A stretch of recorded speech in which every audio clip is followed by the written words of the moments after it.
Good morning all my dear students. तो हम लोग एक चैप्टर जो कि हमारा फर्स्ट चैप्टर था फिजिकल केमिस्ट्री का सॉल्यूशन, उसको हम लोग कंप्लीट कर चुके हैं। वो हमारा अच्छे तरीके से कंप्लीट हो चुका था। होप आपको सारी बातें समझ में आई होगी। अभी भी अगर आप उसको कंप्लीट नहीं कर पाए हो तो फर्स्ट आप उसको अच्छे से कंप्लीट कर लीजिए, थियोरेटिकली, न्यूमेरिकली, असाइनमेंट सॉल्व करके, क्वेश्चन बैंक ये सब सारा सॉल्व करके, एज वेल एज एनसीईआरटी को पढ़ना किसी भी कंडीशन पे आप नहीं भूलोगे, उसको 100% पढ़ना ज़रूरी है। ठीक है, तो वो सब करके तो वो चैप्टर हमारे तरफ से कंप्लीट हो चुका था, बट आपके तरफ से अब आप ही को कंप्लीट करना पड़ेगा। तो अब जब कंप्लीट कर लीजिए, जितना जल्दी कंप्लीट कर लोगे आपके लिए अच्छी बात है।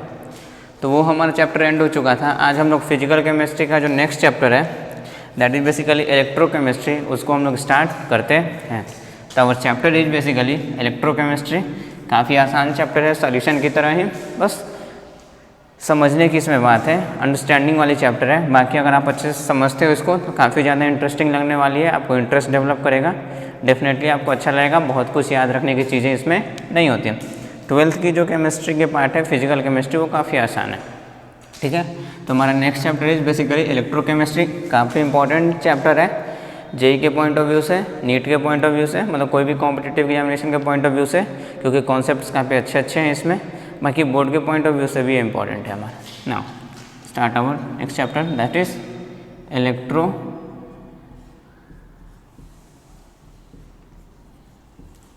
केमिस्ट्री।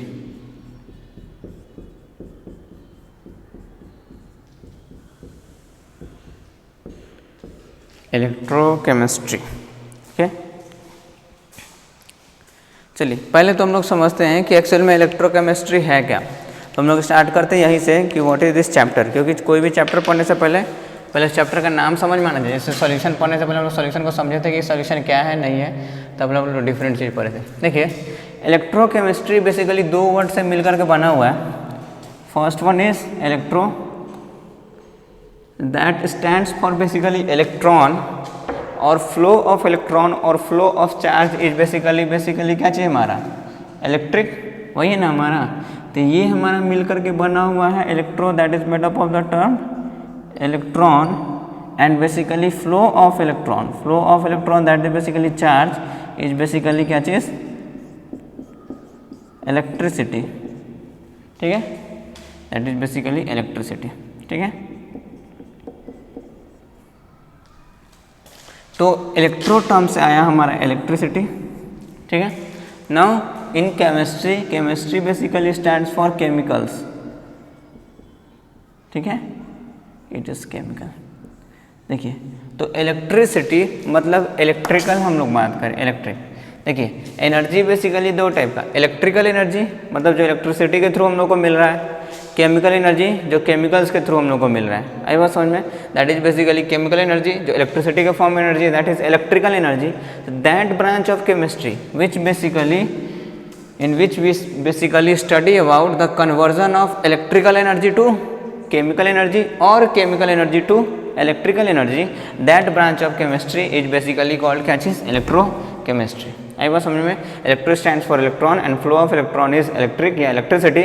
तो इलेक्ट्रिक एनर्जी या इलेक्ट्रिकल एनर्जी को केमिकल एनर्जी में कन्वर्ट करना एंड केमिकल एनर्जी को इलेक्ट्रिकल एनर्जी में कन्वर्ट करने के बारे में जिस भी ब्रांच ऑफ केमिस्ट्री में हम लोग पढ़ते हैं, that branch of chemistry is basically electrochemistry. तो electrochemistry is basically branch of chemistry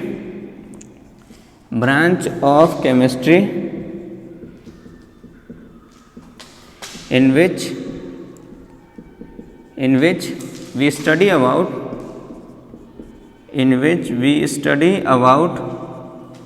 the conversion of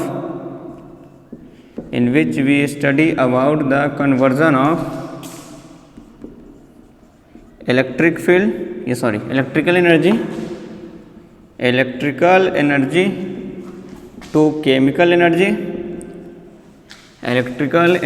to chemical energy, and vice versa मतलब इसका उल्टा, मतलब केमिकल एनर्जी से electrical energy.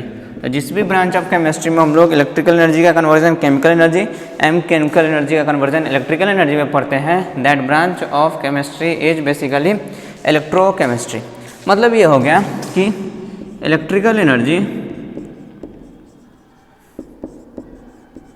electrical energy can be converted into chemical energy,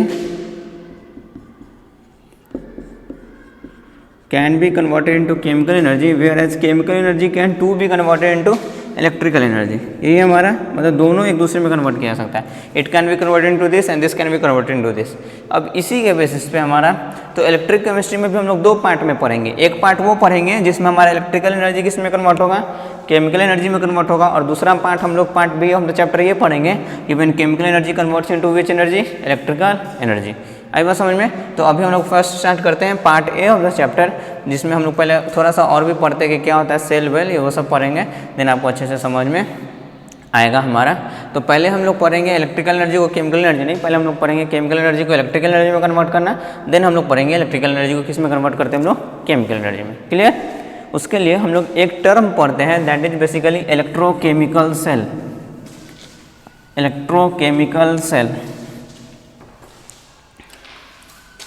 electrochemical cell, ठीक है, इसी word से मिलकर के बना हुआ है इलेक्ट्रोकेमिस्ट्री से, electrochemical cell.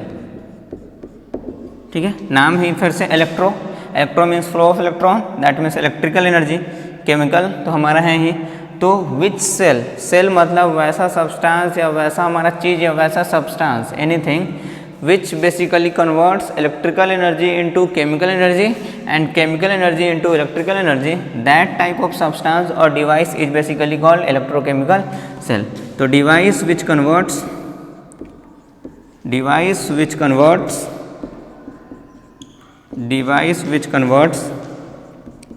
electrical energy to chemical and vice versa.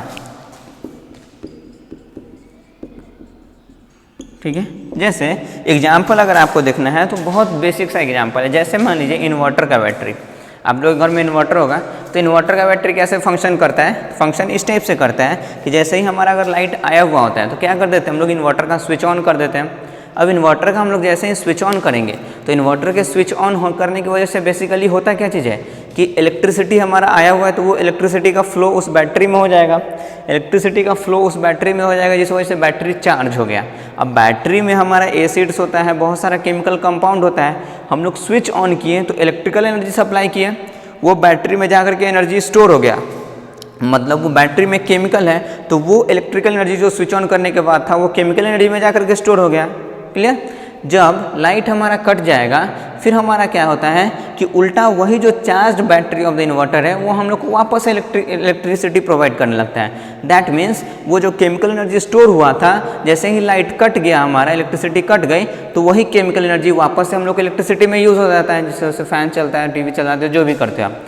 मतलब इन्वर्टर का बैटरी क्या कर रहा है, इलेक्ट्रिकल एनर्जी चार्जिंग के टाइम पे इलेक्ट्रिकल एनर्जी को केमिकल एनर्जी में कन्वर्ट कर रहा है, वेयर डिस्चार्जिंग के टाइम पे केमिकल एनर्जी को किस में कन्वर्ट कर रहा है, इलेक्ट्रिकल एनर्जी में। तो वैसा ही सेल या वो जो डिवाइस है मेरा बेसिकली इन्वर्टर का battery, that basically battery is electrochemical cell, that device which converts either electrical to chemical और chemical to electrical is basically electrochemical cell. अब देखिए कन्वर्जन दो टाइप का हो रहा है, या तो इलेक्ट्रिकल एनर्जी का हो रहा है हमारा केमिकल में, और नहीं तो हमारा केमिकल का हो रहा है इलेक्ट्रिकल में, यही कन्वर्जन हमारा। तो इलेक्ट्रोकेमिकल सेल तो डिवाइस हो गया, तो अब ये डिवाइस इलेक्ट्रिकल को या तो केमिकल, केमिकल को या तो इलेक्ट्रिकल, तो इसी के बेसिस पे इलेक्ट्रोकेमिकल सेल दो टाइप का होगा।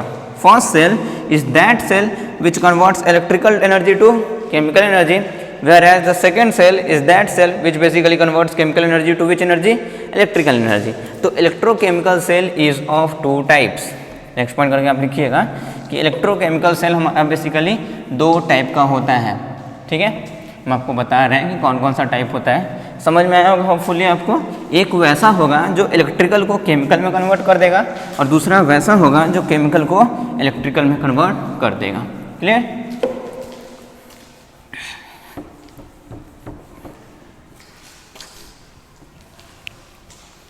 तो इलेक्ट्रोकेमिकल सेल बेसिकली दो टाइप का, ये तो चैप्टर का नाम ही आपका, इसमें हम लोग पढ़े electrochemical cell. It is basically of two types. ठीक है, first is our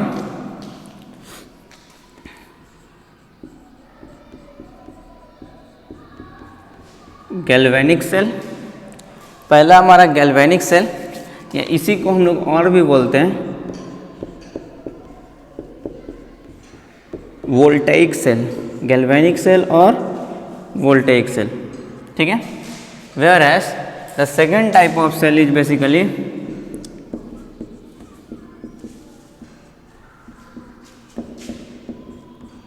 electrolytic cell. जो दूसरा सेल है हमारा वो कौन सा है? Electrolytic cell. सिंपल सा कन्वर्जन है, क्योंकि इलेक्ट्रिक केमिकल सेल होता है, इलेक्ट्रिकल को केमिकल, केमिकल को इलेक्ट्रिकल, तो उसी के बेसिस पे एक जो होगा वो इलेक्ट्रिकल को केमिकल में बदलेगा और दूसरा जो होगा वो केमिकल को इलेक्ट्रिकल में बदलेगा, ठीक है। जैसे अगर आप पढ़े होगे इलेक्ट्रोलाइसिस, आई होप आप जूनियर क्लासेस में इलेक्ट्रोलाइसिस के बारे में पढ़े होगे। तो इलेक्ट्रोलाइसिस में हम लोग क्या पढ़ते हैं, जिस भी सब्सटेंस का हम लोग इलेक्ट्रोलाइसिस करते हैं उसको हम लोग ले लेते हैं कंटेनर में, उसमें हम लोग 2 रॉड को डिप कर देते हैं और उस रॉड के थ्रू इलेक्ट्रिकल एनर्जी सप्लाई करते हैं, इलेक्ट्रिसिटी को वोल्टेज सप्लाई करते हैं हम लोग। मतलब वो इलेक्ट्रिकल एनर्जी जैसे ही सप्लाई करते हैं तो वो इलेक्ट्रोलाइट अपने आयन में टूट जाता है। मतलब उस कंडीशन पे क्या किए, इलेक्ट्रिकल एनर्जी सप्लाई किए तो वो आयन में टूट गया केमिकल कंपाउंड, मतलब केमिकल एनर्जी में कन्वर्ट हो गया, तो वो इलेक्ट्रोलाइसिस, इलेक्ट्रोलाइसिस मतलब इलेक्ट्रोलाइटिक वाला सेम वर्ड है हमारा। मतलब ये क्या करेगा, electrolytic cell will basically convert electrical energy, it will basically convert electrical energy to which energy, to chemical energy.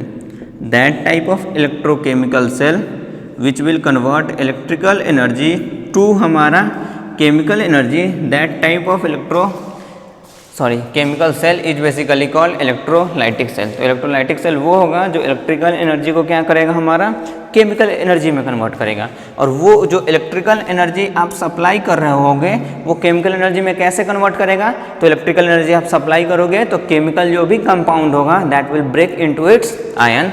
That means इस केस में क्या होगा, बाय द सप्लाई ऑफ, आप इलेक्ट्रोलाइसिस पढ़े भी होगे, ऐसा सेल आप जूनियर क्लासेस में पढ़ चुके हो, बट ये टाइप का सेल नहीं पढ़े हो गया। By the supply of electrical energy, by the supply of electrical energy comma chemical compounds, chemical compounds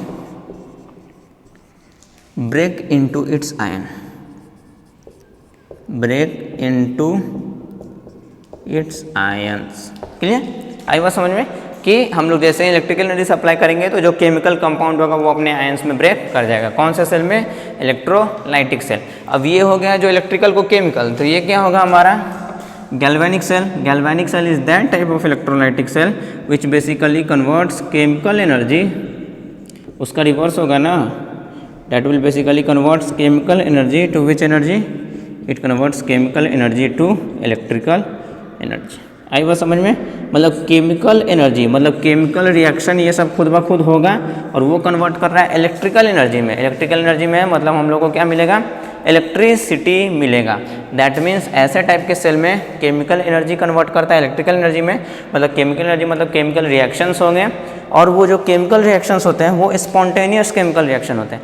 आपको पढ़ाया जा चुका है स्पॉन्टेनियस नॉन स्पॉन्टेनियस क्या होता है। Spontaneous process is that process which occur by its own, जो खुद ब खुद होता है उसको through out the process energy या किसी भी चीज़ की ज़रूरत नहीं पड़ती है, या फिर that process that require only initiation, जिसको सिर्फ स्टार्ट कर दोगे तो वो प्रोसेस आगे आपका प्रोसीड कर जाएगा खुद ब खुद और करने की जरूरत नहीं पड़ेगी। That is spontaneous. Whereas non spontaneous process is that process जिसमें आपको रेगुलर जब तक प्रोसेस वो हो रहा है तब तक आपको उसमें एनर्जी या जो भी उसका रिक्वायरमेंट है उसको फुलफिल करना पड़ेगा। तो इधर में chemical energy is converting into electrical energy, मतलब केमिकल रिएक्शंस हो रहे होंगे और उससे हम लोग को इलेक्ट्रिसिटी मिलेगा। और कैसे केमिकल रिएक्शंस हो रहे होंगे, स्पॉन्टेनियस केमिकल रिएक्शन। तो इन सेल में इन दीज सेल्स मतलब गैल्वेनिक सेल या वोल्टेइक सेल में स्पॉन्टेनियस केमिकल रिएक्शन अकर्स। ये ध्यान में रखना है बात, ये टर्म हम लोग आगे यूज़ करेंगे गिब्स फ्री एनर्जी को कैलकुलेट करने के लिए, क्योंकि आपको पता होगा कि for any spontaneous process Gibbs free energy का change is always less than zero. तो हम लोग बैटरी का इस सेल का जब हम लोग गिब्स फ्री एनर्जी निकालेंगे तो लेस देन जीरो करके निकालेंगे, ठीक है। तो in this cell spontaneous chemical reaction, क्योंकि केमिकल एनर्जी से कन्वर्ट हो रहा है, तो spontaneous chemical reaction converts into spontaneous chemical reaction, spontaneous chemical reaction is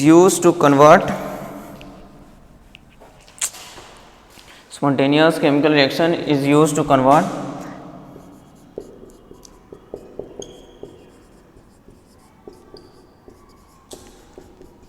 chemical energy to electrical energy। आई बात समझ में? मतलब इस केस में खुद ब खुद स्पॉन्टेनियस केमिकल रिएक्शन होगा जिसकी वजह से हमारा केमिकल एनर्जी किस में कन्वर्ट होगा?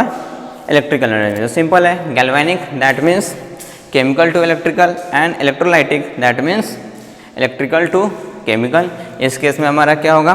इलेक्ट्रिसिटी के सप्लाई से केमिकल कंपाउंड ब्रेक कर जाएगा अपने आयंस में, और इस केस में क्या होगा? केमिकल इलेक्ट्रिकल में कन्वर्ट हो रहा है, मतलब खुद ब खुद chemical reaction, spontaneous chemical reaction होगा हमारा सेल के अंदर में, जिसकी वजह से हम लोग को क्या मिलेगा? इलेक्ट्रिसिटी मिलेगा। आई बात समझ में? तो ये बेसिकली था कि इलेक्ट्रोकेमिस्ट्री क्या है, और इसमें जो मेन सेल है हमारा, ये दो टाइप का सेल पढ़ना है। तो हम लोग पहले part A of the chapter पढ़ेंगे गैल्वेनिक सेल। इसके बारे में हम लोग डिटेल इन्फॉर्मेशन लेंगे, गैल्वेनिक सेल क्या होता है, नहीं होता है, कैसे वर्क करता है, वर्क करेगा तो कितना वर्क करेगा, तो work done by the cell निकालेंगे हम लोग। सेल है तो अगर उससे इलेक्ट्रिसिटी मिल रहा है तो कितना हम लोग को वोल्टेज मिलेगा इलेक्ट्रिसिटी का, तो हम लोग पोटेंशियल भी निकालेंगे। ये सब सारा कैलकुलेशन करेंगे। बहुत इंटरेस्टिंग चैप्टर है, काफ़ी ज़्यादा इंटरेस्टिंग, आपको बहुत अच्छे से समझ में आएगा। आप थोड़ा सा अगर ध्यान से इसको दोगे, समझोगे तो बहुत ही ज़्यादा इंटरेस्टिंग चैप्टर है। आपको बहुत चीज़ें याद रखने की ज़रूरत नहीं पड़ती है। तो part A of the chapter में हम लोग ये पढ़ेंगे, whereas part B of the chapter में हम लोग पढ़ेंगे इलेक्ट्रोलाइटिक सेल, जो कि जिसके बारे में आप पहले भी पढ़ चुके होंगे। ये वापस से हमारे इंटरेस्टिंग है। तो this chapter is very much interesting, आपको अच्छे से इंटरेस्ट आएगा। क्वेश्चंस भी इसके अच्छे खासे बन जाते हैं, काफ़ी अच्छे अच्छे क्वेश्चंस भी होते हैं, बनते भी अच्छे से, कोई प्रॉब्लम नहीं होती है। ठीक है, तो ये सब बेसिक बात है। इस चैप्टर को पढ़ने से पहले हम लोग कुछ टर्मिनोलॉजी के बारे में पढ़ना पड़ेगा, जिस टर्मिनोलॉजी को आप बेसिकली पहले से जानते हो, लेकिन हम लोग एक बार वापस से इंट्रोड्यूस करेंगे इस चैप्टर के लिए, और फिर हम लोग इस चैप्टर को आगे प्रोसीड करेंगे, गैल्वेनिक सेल से स्टार्ट करेंगे। ठीक है,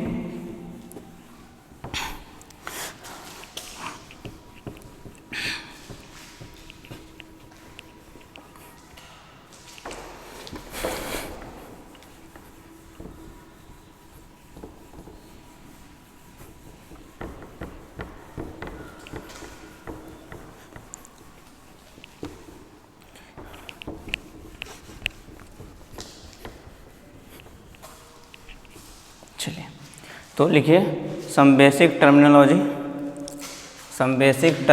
हम लोग बेसिक टर्मिनोलॉजी पहले पढ़ते हैं, देन इस चैप्टर के हम लोग चीज़ों को समझ सकते हैं। ये सब बेसिक टर्मिनोलॉजी आपको पहले से ही आता होगा, इसमें कोई बड़ी बात नहीं है। बट हाँ, हम लोग को चैप्टर को पढ़ना है, तो टर्मिनोलॉजी को जब तक हम लोग नहीं रिवाइज करेंगे तब तक ये नहीं आता है, तो आप जान लीजिए। First terminology is basically conductor.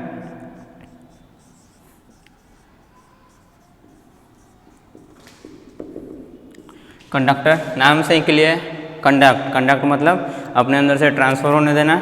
Substance which conducts electricity, substance which are good conductor, मतलब कंडक्टर मतलब जो सब्सटेंस अपने अंदर से इलेक्ट्रिसिटी को फ्लो होने देता है, सब्सटेंस विच कंडक्ट इलेक्ट्रिसिटी, और the substance which allow electricity to pass through them, that substance is basically conductor. The substance which allow electricity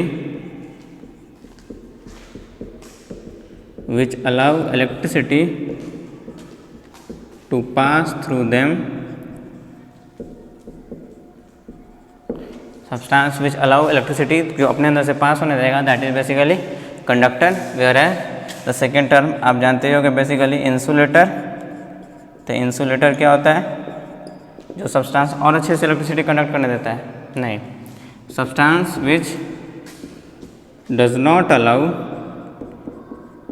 electricity to pass through them, वैसा substance जो अपने अंदर से इलेक्ट्रिसिटी को पास होने नहीं देता है, that substance is basically insulator.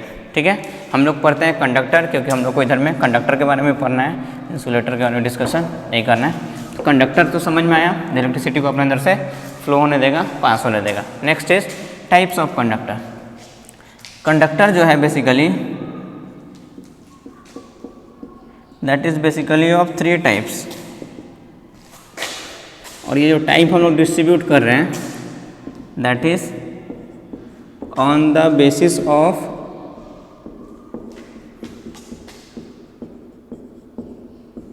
Charge carrier, क्योंकि इलेक्ट्रिसिटी होता क्या चीज़ है, that is the flow of charge.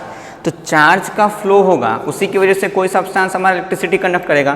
तो कोई भी कंडक्टर होगा उसमें कोई ना कोई एक ऐसा चीज़ होगा, ऐसा सब्सटेंस होगा, ऐसा कंपोनेंट होगा, ऐसा पार्टिकल होगा जो चार्ज को अपने अंदर से फ्लो होने दे रहा होगा, तभी तो वो कंडक्टर कहला रहा है। तो वही चार्ज कैरियर कि कौन इस चार्ज को कैरी करने वाला है, मतलब अंदर से ट्रांसफर होने देने वाला है, उसी के बेसिस पे कंडक्टर हम लोग 3 टाइप्स के डिस्ट्रीब्यूट करते हैं। First one is metallic conductor.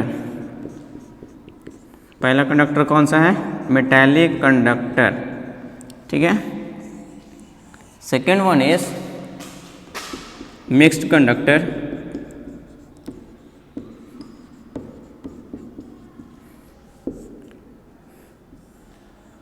And the third one is basically electrolytic conductor. Electrolytic conductor, ठीक है। There are basically 3 types of conductor, metallic conductor, mixed conductor and electrolytic conductor. Metallic conductor मतलब metal. तो metal अपने अंदर से आप पढ़े होंगे कि metals are good conductor of heat and electricity, मतलब मेटल अपने अंदर से इलेक्ट्रिसिटी को अच्छे से फ्लो होने देता है। तो मेटल में इलेक्ट्रिसिटी का फ्लो एक्चुअल में होता है किसकी वजह से है, तो ये बेसिकली आप पढ़े होंगे, या फिर अगर आप नहीं पढ़े हो तो 12th में ही सेमीकंडक्टर चैप्टर फिजिक्स में आता है, तो वहाँ पे पढ़ोगे due to the presence of free electrons के प्रेजेंस के होने की वजह से ही हमारा कोई भी सब्सटेंस इलेक्ट्रिसिटी कंडक्ट करता है। Free electrons are that electrons which are present in the conducting band, ये सब आप पढ़ोगे उसमें, मतलब इलेक्ट्रॉन्स के प्रेजेंट होने की वजह से, या फिर आप डायरेक्ट पढ़ोगे फ्री इलेक्ट्रॉन्स के प्रेजेंट होने की वजह से। तो मेटालिक कंडक्टर में अगर हम लोग चार्ज कैरियर की बात करेंगे, कौन हमारा चार्ज को कैरी करेगा, तो मेटल है तो प्रोटॉन तो होगा न्यूक्लियस में, न्यूट्रॉन तो ऐसे भी चार्जलेस है, वो भी हमारा न्यूक्लियस में। बच गया बाहर में क्या चीज़, इलेक्ट्रॉन। तो इलेक्ट्रॉन ही हमारा इलेक्ट्रिसिटी को कंडक्ट करता है। तो इस केस में चार्ज कैरियर मतलब चार्ज को कैरी करने वाला, मतलब इलेक्ट्रिसिटी को कंडक्ट करने वाला कौन है, तो मेटालिक कंडक्टर में इलेक्ट्रिसिटी को कंडक्ट करने वाला है फ्री इलेक्ट्रॉन्स। कौन है हमारा, फ्री इलेक्ट्रॉन्स। वैसा इलेक्ट्रॉन जो फ्री है जिसको कोई काम नहीं है, ऐसा नहीं, वो मीनिंग दूसरा है, ठीक है। तो मेटालिक कंडक्टर में चार्ज कैरियर है हमारा फ्री इलेक्ट्रॉन्स, जबकि इलेक्ट्रोलाइटिक कंडक्टर में, इलेक्ट्रोलाइटिक कंडक्टर मतलब जिसमें इलेक्ट्रोलाइसिस हो रहा है, तो इलेक्ट्रोलाइसिस जैसे ही होगा तो आप इलेक्ट्रिकल एनर्जी सप्लाई करोगे, तो केमिकल कंपाउंड अभी आपको पता है आयंस में ब्रेक कर जाएगा। आयंस में ब्रेक कर गया मतलब या तो कटायन का फॉर्मेशन होगा, अनायन का, दोनों का हो सकता है। कटायन का फॉर्मेशन मतलब पॉजिटिव चार्ज, अनायन का फॉर्मेशन मतलब निगेटिव चार्ज। अब चार्ज पार्टिकल का फॉर्मेशन हो गया, वो अगर फ्लो करेगा एक कॉर्नर से दूसरे कॉर्नर, मतलब इलेक्ट्रिसिटी कंडक्ट हो रहा है। तो इलेक्ट्रोलाइटिक कंडक्टर में एक्चुअल में फॉर्मेशन किसका हो रहा है, आयंस का, कटायन और अनायन का, और उसी की वजह से इलेक्ट्रिसिटी कंडक्ट हो रहा है। तो इलेक्ट्रोलाइटिक कंडक्टर में चार्ज कैरियर कौन है, बेसिकली हमारा आयंस।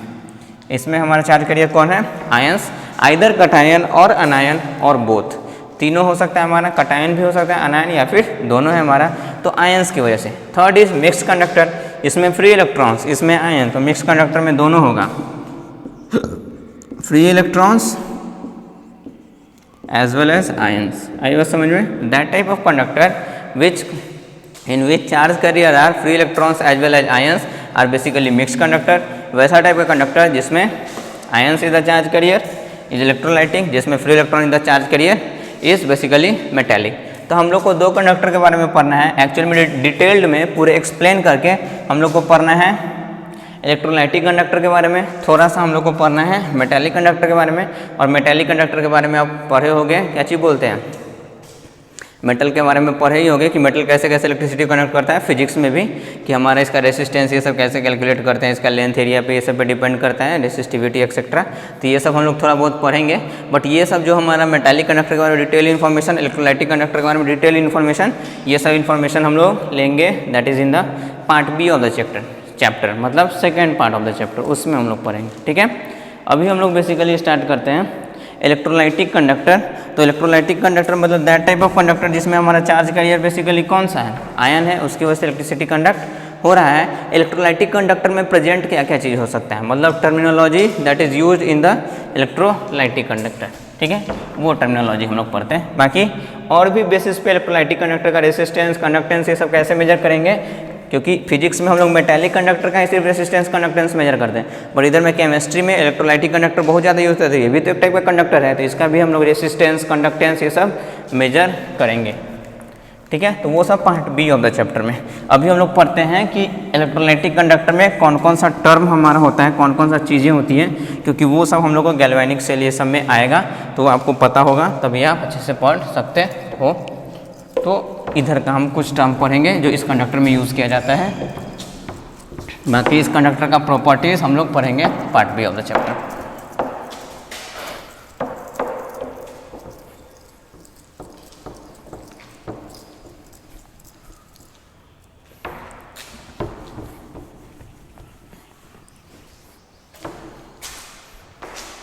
चलिए देखिए, फर्स्ट इज इलेक्ट्रोलाइट।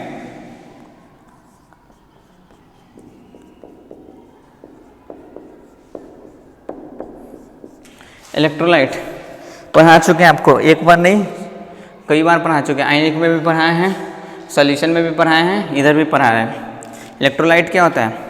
वैसा सब्सटेंस जिसका एक्वस स्टेट या फिर मोल्टेन स्टेट इलेक्ट्रिसिटी कंडक्ट करता है।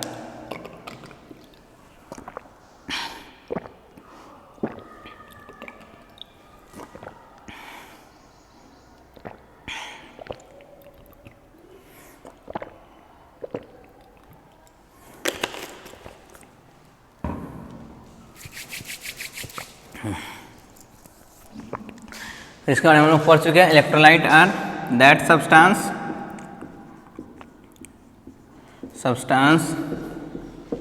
हुज एक्वस और मोल्टेन स्टेट कंडक्ट्स इलेक्ट्रिसिटी। जिसका एक्वस स्टेट मतलब पानी में घुलाया हुआ स्टेट या फिर मोल्टेन स्टेट मतलब पिघला हुआ स्टेट अगर इलेक्ट्रिसिटी कंडक्ट करेगा, दैट इज बेसिकली इलेक्ट्रोलाइट। हम आपको पढ़ा चुके हैं, दो टाइप का होता है, strong electrolyte and weak electrolyte. Strong electrolyte that means जिसमें ज़्यादा हमारा आयंस का फॉर्मेशन ये सब होता है, जो अच्छे से इलेक्ट्रिसिटी कंडक्ट करेगा। वीक इलेक्ट्रोलाइट मतलब जो पुअर इलेक्ट्रिसिटी को कंडक्ट करता है। क्लियर? इलेक्ट्रोलाइट। नेक्स्ट इज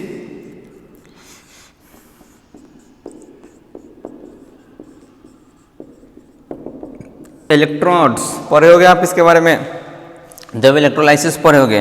तो इलेक्ट्रोड क्या होता है? जिस कंटेनर में हम लोग इलेक्ट्रोलाइसिस करते हैं उस कंटेनर में दो रॉड को डिप कर देते हैं ना, दैट रॉड, वैसा रॉड जो इलेक्ट्रिसिटी कंडक्ट कर सकता है।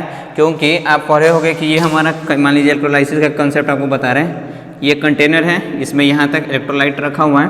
अब क्या करते हैं हम लोग, ऐसे रॉड को डिप कर देते हैं, एक रॉड इधर में, एक रॉड इधर में। इस रॉड को ऐसे हम लोग बैटरी से कनेक्ट कर देते हैं, positive terminal of the battery. एक को कनेक्ट कर देंगे निगेटिव टर्मिनल, तो इस पर निगेटिव चार्ज, ये पॉजिटिव टर्मिनल तो इस पर positive charge.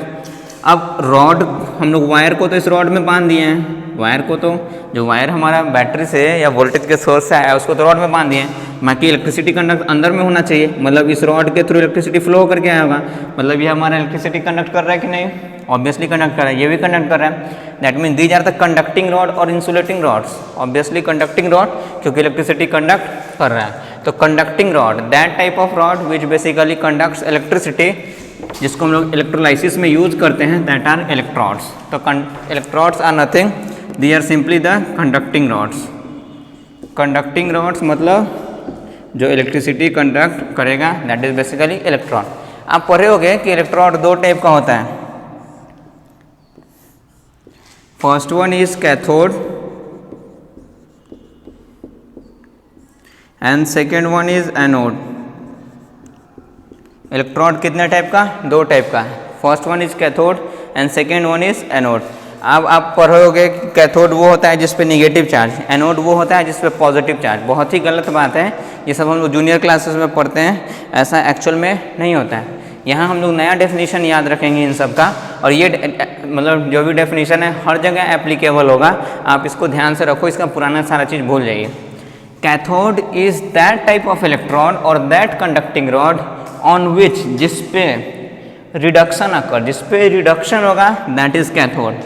The electrode on which oxidation occurs is basically anode. ठीक है, द इलेक्ट्रोड, दम ध्यान में दम गांठ बांध के रख लीजिए इस बात को। The electrode on which reduction occurs वैसा इलेक्ट्रोड जिस पे रिडक्शन होगा हमारा, चाहे वो कोई भी इलेक्ट्रोड हो, पॉजिटिव वाला हो, निगेटिव वाला, कोई मतलब नहीं, अगर रिडक्शन हो गया दैट मीन्स वो cathode. And the electrode on which oxidation occurs, the electrode on which oxidation occurs, वैसा इलेक्ट्रॉन जिस पे ऑक्सीडेशन होगा। अब इससे फर्क नहीं पड़ता है कि वो इलेक्ट्रॉन हमारा पॉजिटिव चार्ज है, निगेटिव चार्ज है, न्यूट्रल है, क्या है, मतलब उससे नहीं है। अगर रिडक्शन हो गया दैट मीन्स कैथोड। अगर उस इलेक्ट्रॉन पे ऑन विच बोल रहे हैं, जिस पे, उसी इलेक्ट्रॉन पे oxidation that mean anode, reduction that means क्या चाहिए हमारा कैथोड। आई बात समझ में? तो अगर एक इलेक्ट्रॉन पे ऑक्सीडेशन हो गया तो एनोड, रिडक्शन हो गया तो कैथोड। ऐसा नहीं कि जो रॉड ऑक्सीडेशन में पार्टिसिपेट किया दैट इज एनोड, नहीं, जिस पे ऑक्सीडेशन होगा ऑन विच। क्लियर? आई बात समझ में ना? चलिए, तो ये सब बेसिक टर्मिनोलॉजी था, आपको हमेशा ध्यान में होना चाहिए। तो अभी हम लोग part A of the chapter start करते हैं। The part A of the chapter is basically galvanic cell और वोल्टेइक सेल। क्लियर? काफ़ी इंटरेस्टिंग चैप्टर है, आपको इंटरेस्ट आएगा, बशर्ते कंडीशन एक ही है कि आप ध्यान से इसको अच्छे से पढ़िए एंड साथ में पीछे का कॉन्सेप्ट जो भी है हमारा चैप्टर्स उन सबको कंप्लीट कर लीजिए अच्छे से। प्लीज़ आप लोग घर पे हैं तो आप खुद को एनालाइज करो कि आप क्या कैसे पढ़ रहे हो, नहीं पढ़ रहे हो, क्योंकि मेरा आपसे डायरेक्ट कनेक्शन नहीं है। तो घर पे रहने के बाद आपको खुद पे कंट्रोल होना बहुत ज़रूरी है कि हम कैसे स्टडी कर रहे हैं, वो रेगुलर टाइप से मैनेज हो रहा है, नहीं हो रहा है। अगर नहीं आप कर रहे हो तो आप ही को भुगतना पड़ेगा, मेरे को नहीं भुगतना पड़ेगा। ठीक है? क्योंकि मैच्योरिटी इस लेवल में आपको आ जानी चाहिए। 11th-12th में आप आए हो तो आप खुद के कैसे टाइम को मैनेज करोगे, किस चीज़ को कैसे प्लान करोगे अचीव करने के लिए। ठीक है? चलिए, हम लोग part A of the chapter start करते हैं। That is part A of the chapter, that is basically galvanic cell.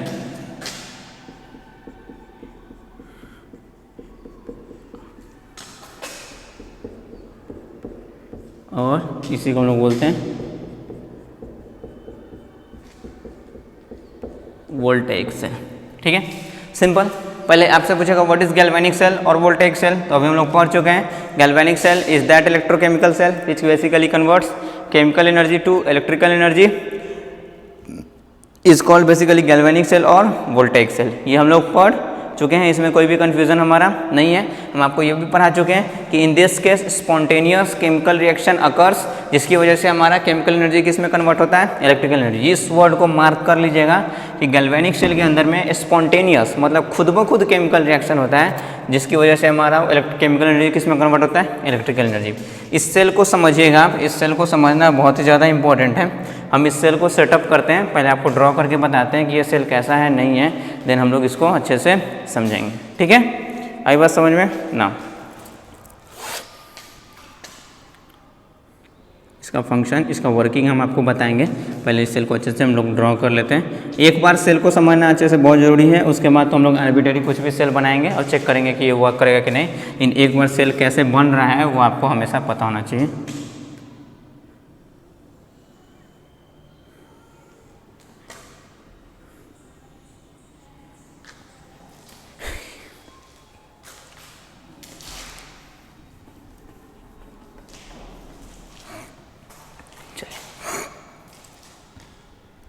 Cell के अंदर दो बीकर है हमारा,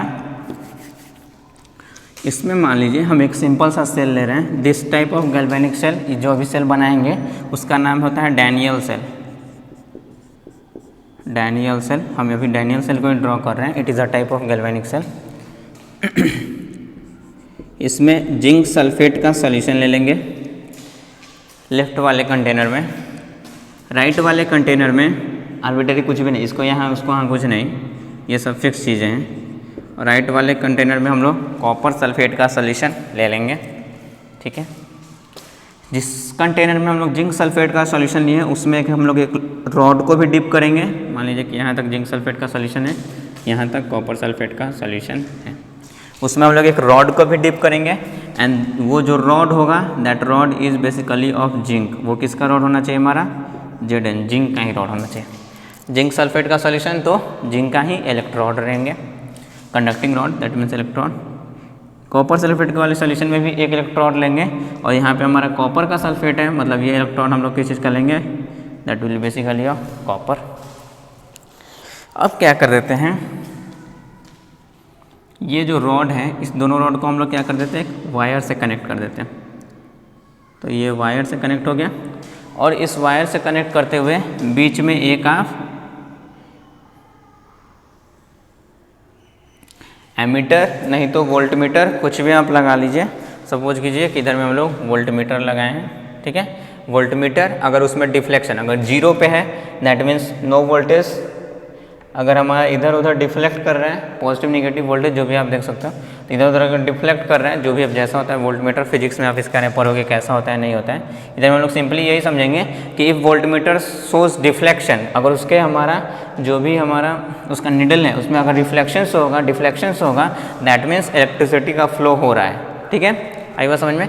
तो एक वोल्टमीटर हम लोग कनेक्ट कर दिए इन दोनों वायर की हेल्प से और हम लोग एट लास्ट क्या करते हैं, इस दोनों कंटेनर को भी हम लोग आपस में जोड़ देते हैं using a basically bridge, that bridge is called salt bridge.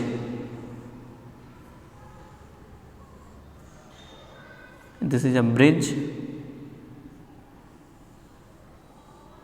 This bridge is basically called salt bridge. Bridge इसलिए बोल रहे हैं क्योंकि इस कंपार्टमेंट को इस कंपार्टमेंट से यही हमारा ब्रिज जोड़ रहा है। This is basically salt bridge. Left वाले में हम लोग लेंगे जिंक सल्फेट का सॉल्यूशन, जिंक का इलेक्ट्रॉन, राइट वाले में कॉपर सल्फेट का सॉल्यूशन, कॉपर का इलेक्ट्रॉन। क्लियर, ठीक है। इस टाइप से हम लोग इस सेल को ड्रॉ करते हैं। अब देखिए, अब ये है हमारा गैल्वेनिक सेल। तो गैल्वेनिक सेल है तो इसका तो दो प्रॉपर्टी याद ही रखना है कि हमारा यहाँ पे केमिकल एनर्जी किस में कन्वर्ट होगा, chemical will convert basically into which energy, electrical energy. Chemical energy will convert into electrical energy, इसमें तो कन्वर्ट होने ही वाला है कॉपर का। एंड सेकेंडली कि यहाँ पे हमारा हमेशा कैसा रिएक्शन होगा, दैट इज बेसिकली स्पॉन्टेनियस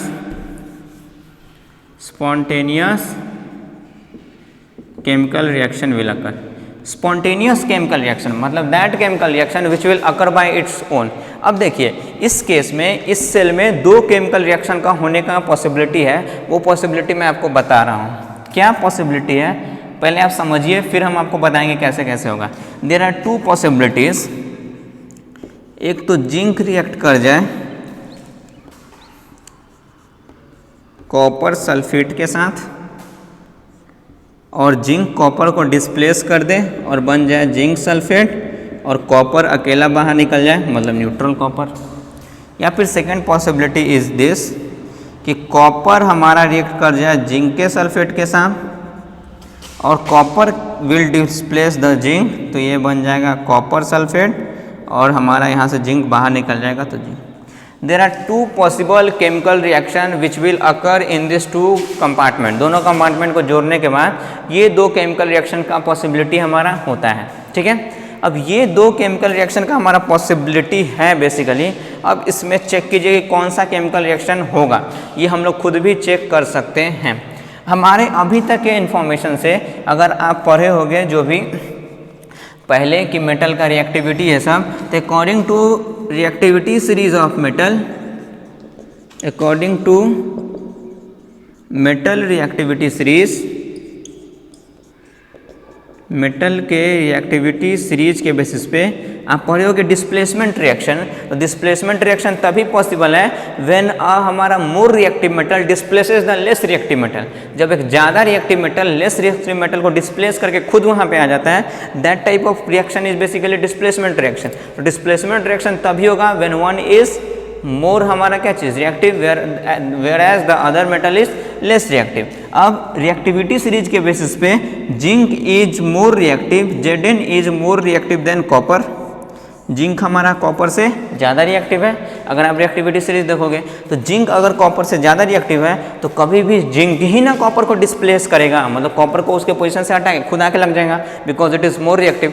कभी भी ऐसा पॉसिबिलिटी है क्या कि कॉपर आकर के जिंक को डिस्प्लेस कर देगा? That is never possible because copper is less reactive. मतलब जिंक यहाँ पे क्या किया है, कॉपर को हटा दिया है और खुद आकर के लग गया है, मतलब zinc displaced copper. In this case Zn basically displaced copper Zn displaced copper, तो जिंक आसानी से कॉपर को डिस्प्लेस कर सकता है, मतलब this chemical reaction is possible, ये केमिकल रिएक्शन हो सकता है। But in this case copper zinc को हटा करके खुद आकर के लग गया, मतलब copper displaced zinc, copper displaced zinc, इस केस में कॉपर ने जिंक को डिस्प्लेस किया, that is not possible. Why not possible? Because copper is less reactive. मतलब इन दो केमिकल रिएक्शन जो पॉसिबिलिटी था इस सेल में होने का, उस दो केमिकल रिएक्शन में सिर्फ और सिर्फ एक ही केमिकल रिएक्शन होगा, that is Zn plus CuSO4 gives ZnSO4 plus Cu। ये केमिकल रिएक्शन होना कभी भी पॉसिबल नहीं है। आप लिखोगे और इसको काटोगे भी कि this chemical reaction will not occur because copper is less reactive and hence it will not displace zinc. ये सब सारा लिखते चलिए, मतलब ये केमिकल रिएक्शन होगा। हम लोग इसी को लेकर के आगे प्रोसीड करते हैं।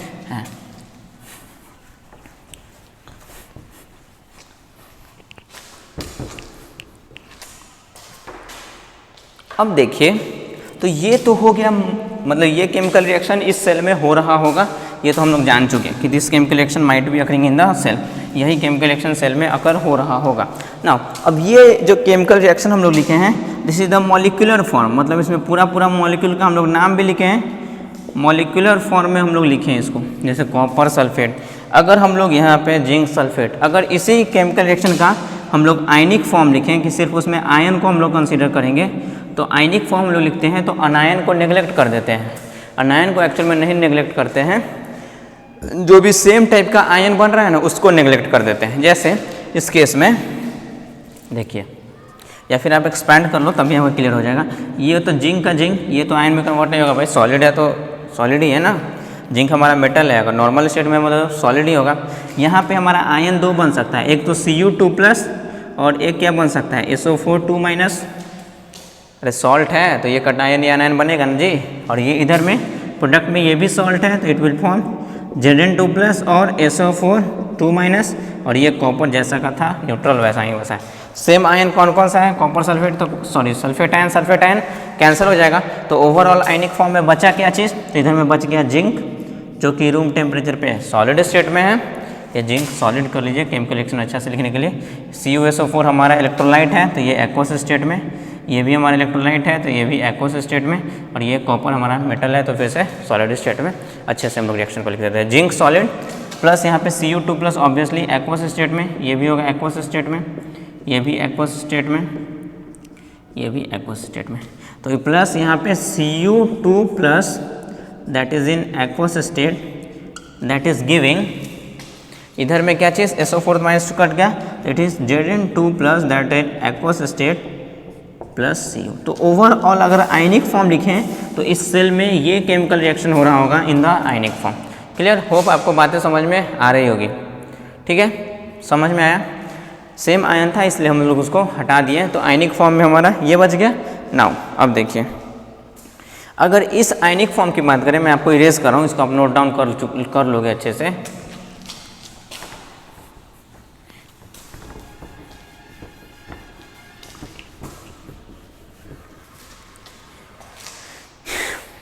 ये जो आयनिक फॉर्म है कि किधर लिखो, एक मिनट,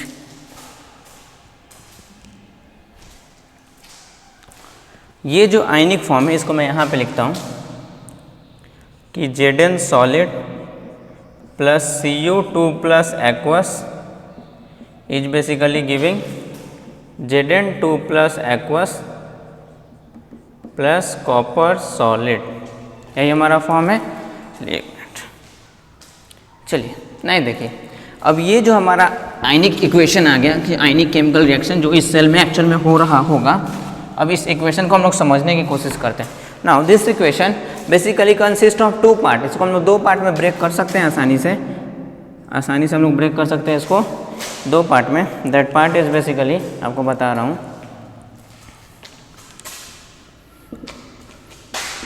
एक जिंक वाले को आप अलग कर लीजिए, तो इधर में है जिंक सॉलिड, तो इधर में जिंक सॉलिड और उधर में और तो जिंक नहीं है, that is converting into Zn2+ aqueous. Balance तो कर ही सकते हैं इक्वेशन को। एक जिंक का एटम है, एक जिंक का एटम इधर है, हम लोग केमिकल रिएक्शन हमेशा बैलेंस्ड फॉर्म में लिखते हैं, अनबैलेंस्ड केमिकल रिएक्शन कभी भी नहीं लिखेंगे, ठीक है। एक जिंक ठीक है, चार्ज को बैलेंस करेंगे तो LHS में मतलब रिएक्टेंट साइड में सॉलिड स्टेट में मतलब न्यूट्रल जीरो चार्ज, इधर भी जीरो चार्ज करेंगे तो इस पर हमारा +2 चार्ज, इसमें क्या करेंगे 2 इलेक्ट्रॉन का एडिशन कर देंगे तो +2 इलेक्ट्रॉन, तो Zn2+ तो +2 चार्ज इधर -2 इधर मतलब न्यूट्रल, मतलब एक केमिकल रिएक्शन मतलब हाफ रिएक्शन ये हो गया।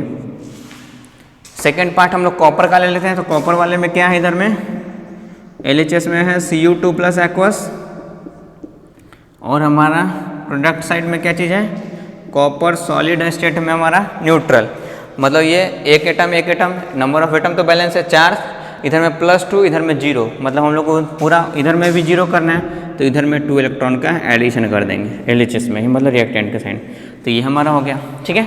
तो ये केमिकल रिएक्शन बेसिकली हमारा 2 पार्ट में टूटा, एक जिंक के लिए एक टूट गया, एक हमारा किसके लिए टूट गया, हमारा कॉपर के लिए टूट गया। आई बात समझ में ना, मतलब जिंक वाले कंटेनर के लिए एक अलग टूट गया, कॉपर वाले कंटेनर के लिए अलग टूट गया। दिस 2 केमिकल रिएक्शन जो एक आप चेक कर सकते हो, एक आपका ऑक्सीडेशन वाला है, दूसरा रिडक्शन वाला, बिकॉज जिंक हमारा यहाँ पे एलिमेंट्री फॉर्म में ऑक्सीडेशन स्टेट 0, यहाँ पे जिंक का ऑक्सीडेशन स्टेट आप पढ़े होगा कि आयन के केस में होता है चार्ज ऑन आयन +2, तो यहाँ पे 0 +2, तो ये 0 से जिंक जा रहा है किस चीज़ में +2 में, मतलब ये ऑक्सीडेशन हो रहा है कि reduction, increase in oxidation state, and increase in oxidation state मतलब क्या हो गया बेसिकली ऑक्सीडेशन। तो this is the half chemical reaction, ये हाफ ही था केमिकल रिएक्शन, पूरा केमिकल रिएक्शन तो ये है, this is the half reaction which is showing oxidation, whereas अगर इसमें चेक करेंगे तो कॉपर पे +2 चार्ज, तो कॉपर का ऑक्सीडेशन स्टेट +2, इधर में कॉपर हमारा एलिमेंट्री फॉर्म में मतलब 0, तो +2 से 0 चला गया, +2 से 0 that means oxidation state increase और decrease, obviously oxidation state decrease, मतलब ये हमारा इस केस में क्या हो गया रिडक्शन, ठीक है। आई बात समझ में। तो ये ओवरऑल केमिकल रिएक्शन था जो इस हमारे सेल में हो रहा था, जो कि 2 पार्ट में लोग ब्रेक किए, एक ऑक्सीडेशन वाला है दूसरा रिडक्शन वाला। ये हाफ है, ये जिंक वाले को शो कर रहा है, मतलब this is the half cell, मतलब ये एक हाफ सेल है and this is the another half cell, तो it is the second half cell, ठीक है। आई बात समझ में। एक ऐसा हाफ सेल है जिसमें जिंक है हमारा, तो जिंक वाले पे हमारा क्या चीज हो रहा है, जिंक का ऑक्सीडेशन हो रहा है, मतलब इधर में ऑक्सीडेशन हो रहा है, तो this half cell will be called basically oxidation half cell. कैसा half cell, oxidation half cell, कैसा half cell, oxidation half cell. समझ में आ रही बात, क्यों, क्योंकि इधर में हमारा जिंक वाले का ऑक्सीडेशन हो रहा है, जिंक वाला हाफ सेल यही वाला हाफ सेल है, मतलब इधर में ये हो गया oxidation half cell, whereas second one is another half हमारा chemical reaction, another half chemical reaction of copper which is showing reduction, मतलब ये जो हाफ सेल है इसी में कॉपर है, this half cell is basically कौन सा half cell, reduction half cell, ठीक है। तो ये जो जिंक वाला हाफ सेल है that is called oxidation half cell, copper वाला हाफ सेल इस केस में हम लोग आधा सेल है, इन दोनों को कंबाइन कर देंगे तो पूरा cell, that is basically reduction half cell. अब देखिए this is oxidation half cell, क्योंकि जिंक का इस केस में क्या हो रहा है आपका ऑक्सीडेशन, मतलब इस इलेक्ट्रोड पे हो रहा है हमारा ऑक्सीडेशन, अगर इस इलेक्ट्रोड पे हो रहा है आपका ऑक्सीडेशन मतलब ये एनोड हुआ कि कैथोड हुआ, अरे एनोड हुआ कि कैथोड हुआ, ऑब्वियसली जिंक, तो जिंक इस केस में क्या हो गया बेसिकली आपका एनोड हो गया, क्या हो गया एनोड। समझ में आई बात, why, because on zinc oxidation is occurring, zinc solid state से +2 में, वेयरएज अगर इस केस की बात करें हम लोग तो कॉपर के केस में कॉपर का क्या हो रहा है, रिडक्शन हो जा रहा है, तभी तो ये रिडक्शन हाफ सेल है। हम आपको बताया वैसा इलेक्ट्रॉन जिस पे रिडक्शन होता है that is basically anode, sorry cathode, तो ये बेसिकली हो गया हमारा कैथोड। अभी भी हम लोग चार्ज की बात नहीं किए कि कौन सा इलेक्ट्रॉन पे कौन सा चार्ज होगा, नहीं होगा, ये सब हम लोग अभी नहीं पढ़े, ठीक है। This is the chemical reaction that is occurring inside the cell. Hope आपको बातें समझ में आ रही होगी कि एक कोई सेल है हमारा इस टाइप का, जिसमें एक तरफ है ऑक्सीडेशन हाफ सेल, दूसरी तरफ है रिडक्शन हाफ सेल, ठीक है। उस केस में ऑक्सीडेशन हाफ सेल इस वजह से है क्योंकि इसके अंदर जो इलेक्ट्रोलाइट और रॉड प्रेजेंट है विच इज शोइंग ऑक्सीडेशन, ये रिडक्शन हाफ सेल इस वजह से है क्योंकि इसके अंदर जो इलेक्ट्रोलाइट और रॉड प्रेजेंट है दैट इज शोइंग रिडक्शन। और ओवरऑल केमिकल रिएक्शन ये है, और ऑक्सीडेशन और रिडक्शन इन दोनों अगर इक्वेशन को हम लोग कंबाइन कर देंगे तो this both equation is together called redox couple, ये दोनों कपल है, एक ऑक्सीडेशन एक ये इसके अपोजिट नेचर वाला, ठीक है, couple, one is showing red for reduction and second is showing ox for oxidation. आई बात समझ में क्लियर। तो ये हमारा पूरा गैल्वेनिक सेल हुआ। अभी भी हम आपको फंक्शन ऑफ गैल्वेनिक सेल नहीं बताएं, गैल्वेनिक सेल वर्क कैसे कर रहा है, क्योंकि मेन फंक्शन है इसका केमिकल एनर्जी को किस में कन्वर्ट करना है, इलेक्ट्रिकल एनर्जी में कन्वर्ट करना है। अभी हम आपको सिंपली बता रहे हैं कि इस सेल के अंदर कैसे कैसे चीज़ें कहाँ कहाँ पे प्रेजेंट है नहीं है। तो होप ये सब सारी बातें आपको समझ में आ रही होगी। क्लियर?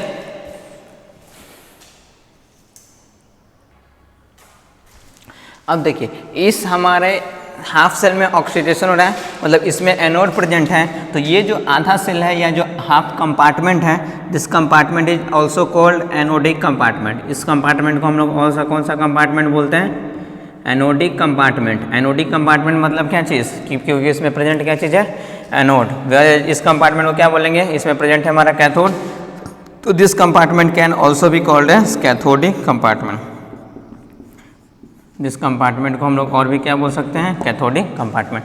तो कोई भी जो गैल्वेनिक सेल हम लोग ड्रॉ करते हैं, तो गैल्वेनिक सेल के अंदर में हमेशा हमारा जो एनोडिक या फिर ऑक्सीडेशन हाफ सेल होता है वो ऑलवेज हम लोग लेफ्ट साइड में रिप्रेजेंट करते हैं, हमेशा लेफ्ट साइड में बनाते हैं। ये एकदम आर्बिटरी हमारा पहले से ही माना गया है, हम लोग ऐसे ही हमेशा ड्रॉ ही करते हैं। ये हमारा कुछ ऐसा नहीं है कि आप इसको इधर ड्रॉ कर सकते हो, उसमें कोई गलत नहीं है, बट ऐसा चलते चला है, प्रचलन यही है, तो इस वजह से हम लोग इसको ऐसे ही करते हैं। ठीक है, तो always oxidation half cell is drawn on the left side, whereas the reduction half cell is drawn on the right side. That means cathodic compartment is drawn on the right side, whereas anodic compartment is drawn on the left side. And which one is cathodic compartment and which one is anodic compartment, you can decide by the chemical reaction which is occurring inside the cell, and जिसको आप लोग दो part में break करके आसानी से पता कर सकते हो कौन हमारा कैथोडिक कंपार्टमेंट है, कौन हमारा एनोडिक कंपार्टमेंट है। आई बात समझ में? तो इसमें ये हमारा सारा कुछ होता है।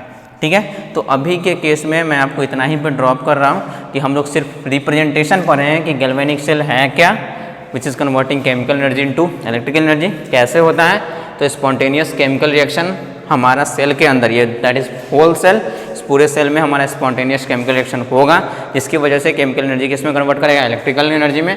कौन सा हमारा केमिकल रिएक्शन इस केस में पॉसिबल था, तो हम लोग डिसाइड किए ये, जिससे हम लोग को दो इक्वेशन फर्दर डिवाइड हुआ, that is basically redox couple, जिससे हम लोग आसानी से डिसाइड कर पाएँ कौन सा हमारा ऑक्सीडेशन हाफ सेल है और कौन सा रिडक्शन हाफ सेल।